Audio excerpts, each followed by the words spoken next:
మహిళలను చంద్రబాబు మళ్లీ మోసం చేశారు. సూపర్ 6 సహా 143 హామీల అమల్లో వంచాడు. తాజాగా ఉచిత బస్సు పథకంలోనూ మోసం చేశారు. ఆ డీటెయిల్స్ అడిగి తెలుసుకుందాం. మనకు తాడేపల్లి నుంచి రవీంద్ర అందుబాటులో ఉన్నారు. ఎస్ రవీందర్, చంద్రబాబు మోసం మరోసారి బట్టబయలైంది. ఈసారి ఉచిత బస్సు విషయానికి సంబంధించి చూస్తే రాష్ట్ర వ్యాప్తంగా ఫ్రీ బస్ అన్న వాళ్ళు ఇప్పుడు కేవలం జిల్లాల వరకు మాత్రమే పరిమితం చేశారు అని అంటున్నారు. దీన్ని ఎలా చూడాలి? మహేశ్వరి, నేడు అంతర్జాతీయ మహిళా దినోత్సవం సందర్భంగా మహిళలు సాధించినటువంటి విజయాల గురించి ప్రపంచవ్యాప్తంగా మహిళలంతా గొప్పగా చెప్పుకోవాలంటే ఆంధ్రప్రదేశ్లో మాత్రం మహిళలంతా కూడా తాముకు జరిగినటువంటి అన్యాయం, మోసం, వంచన గురించి చెప్పుకొని బాధపడాల్సినటువంటి పరిస్థితి ఏర్పడింది. ఎందుకంటే అధికారంలోకి రాకముందు చంద్రబాబు ఏదైతే హామీలు ఇచ్చారో వాటన్నింటినీ వరుస వెంబడి అన్నింటినీ తొంగలో తొక్కుతూ ఏ ఒక్క పథకాన్ని కూడా అమలు చేయకుండా మహిళలను పూర్తి స్థాయిలో మోసం చేస్తున్నారు, వంచన చేస్తున్నటువంటి పరిస్థితిని తలుచుకొని కుమిలిపోతున్నటువంటి పరిస్థితి అయితే ఆంధ్రప్రదేశ్లో కనిపిస్తుంది. తాజాగా నిన్న అసెంబ్లీ సాక్షిగా మండలిలో చాలా స్పష్టంగా కేవలం ఉచిత బస్సు అనేది జిల్లాలకు మాత్రమే పరిమితం చేస్తా ఉంటూ మంత్రి సంధ్యారాణి చేసినటువంటి ప్రకటన తెలుసుకున్న తర్వాత మహిళలు మరింత ఆందోళన చెందుతున్నటువంటి పరిస్థితి ఉంది.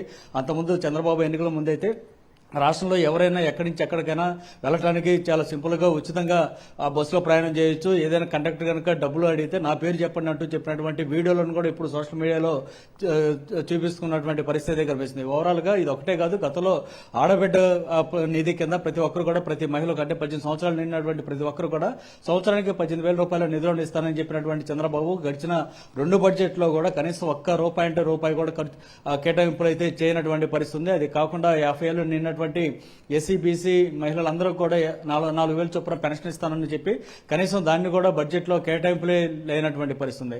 ఇక ఉచిత గ్యాస్ సిలిండర్ పేరుతో ప్రతి సంవత్సరం 3 సిలిండర్లను ఫ్రీగా ఇస్తానటువంటి చంద్రబాబు ఇప్పుడు కేవలం ఒకదానికే పరిమితం చేసి అది కూడా 1,50,000 మహిళలు ఉంటే దాంట్లో సగానికి సగం మంది కూడా ఇచ్చినటువంటి పరిస్థితి లేదు.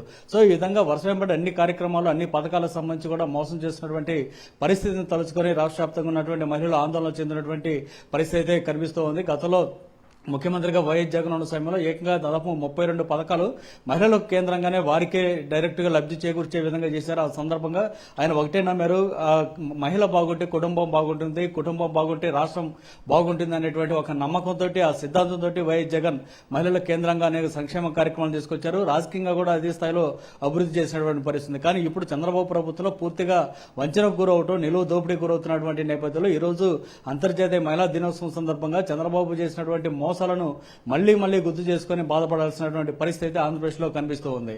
Maheshwari, right, thank you Ravinder.